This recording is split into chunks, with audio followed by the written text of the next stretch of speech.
Magandang araw sa inyong lahat. Ito ang 93.7 Tubi Station at ako si Kaylin Tagle.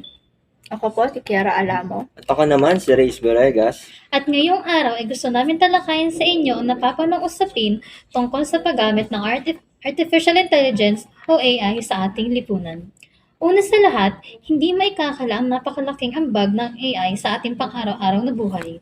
Sa larangan ng medisina, halimbawa ang AI ay nakakatulong sa pag-diagnose ng mga sakit at tagaplano ng mga treatment. Sa industriya ng teknolohiya, nagiging mas mabilis at mas mabisang magawa ang mga gawain dahil sa AI. Gayon din sa larangan ng e-commerce.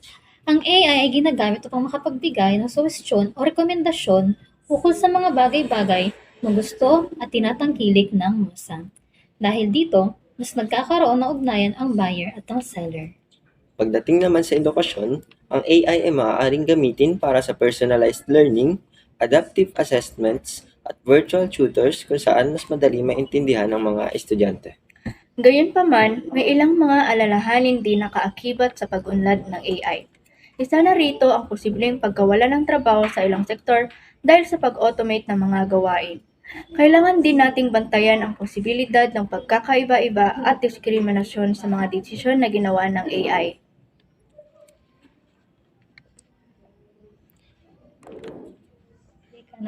Narito ang ilan sa mga masamang epekto ng AI.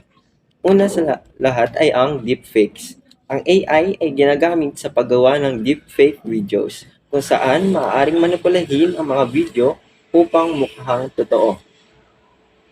Ito ay maaaring magdulot ng malawakang disinformation at panloloko. Halimbawa na lamang ng deepfake video ay ang mga video na nagpapakita ng mga kilalang personalidad na nagsasalita ng hindi totoo. Paglabag sa privacy. Ang AI ay maaaring gamitin para sa pag-analyze ng personal na data na maaaring magresulta sa paglabag ng privacy. Halimbawa lamang ito ay ang pag-monitor ng online activities ng mga tao para sa advertising o surveillance purpose. Algorithmic bias. Gayon din, ang AI ay umaasa sa data para sa pag-aaral at paggawa ng desisyon. Kung ang data ay may bias, halimbawa ay racial bias, maaaring ma-reflect ito sa mga desisyon ng AI. Halimbawa nito ay ang algorithmic bias sa hiring process or credit scoring. Socio-ekonomikong pagkakabahagi. Ang paggamit ng AI ay maaaring magresulta sa paglala ng agwat sa pagitan ng mayayaman at mahihirap. Hindi lahat ay may access o kakayahan na gamitin ang AI. Halimbawa na lamang nito ay ang pagkakaroon ng AI-powered healthcare services na hindi abot kaya ng lahat. Volatility sa merkado. Ang AI ay maaaring magdulot ng mabilisang pagbabago sa merkado, lalo na sa mga stock market. Ito ay maaaring magresulta sa financial instability. Halimbawa lamang, AI-powered trading algorithm na nagdadala ng malalaking pag-akyat o pagbaba ng stock price. At ang pinakahuli sa masamang epekto ng AI ay ang automation ng mga sandata.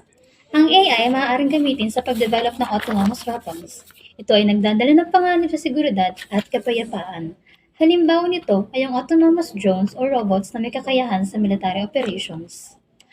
Kaya bilang isang lipunan, mahalaga na patuloy tayong magkaroon ng malalim na pag-unawa sa implikasyon ng paggamit ng AI.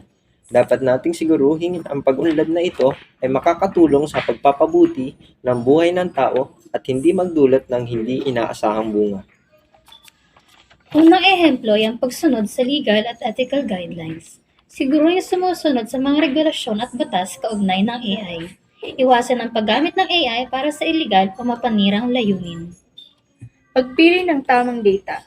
Ang AI ay umaasa sa data para sa pag-aaral at paggawa ng desisyon. Piliin ang malinis, tama at representatibong data para sa tamang pag-train ng AI model. Pag-iwas sa bias. Maging maingat sa pagpili ng data upang maiwasan ang biases. Regular na suriin ang AI models para matukoy ang anumang bias at gawing patas ang paggana nito. Pagkakaroon ng human oversight. Dapat mayroong human oversight sa mga desisyon na ginagawa ng AI.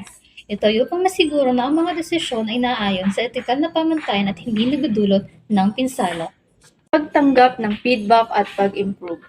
Maging bukas sa feedback mula sa mga gumagamit at iba pang stakeholder. Magpatuloy sa pag-improve ng AI systems based sa mga natututunan at makabuluhang input. Pag-iwas sa over-reliance. Huwag maging sobrang reliant sa AI. Ang AI ay tool lamang at hindi palaging perpekto. Dapat may human judgment pa rin. Pag-aaral at pag-unlad. Mag-aral at mag-update tungkol sa mga bagong development sa AI. Sumali sa mga community o grupo na nag-aaral ng AI para sa continuous learning. Ito lamang po ang aming pananaw at gusto namin ding marinig ang inyong mga opinyon at pananaw tungkol dito. Maraming salamat po sa pagtangkilik at pagtutok. Ako po si Reyes Boregas At ako po si Kiara Alamo. Ako naman po si Kaylin Tagle. at ito ang aming pananaw.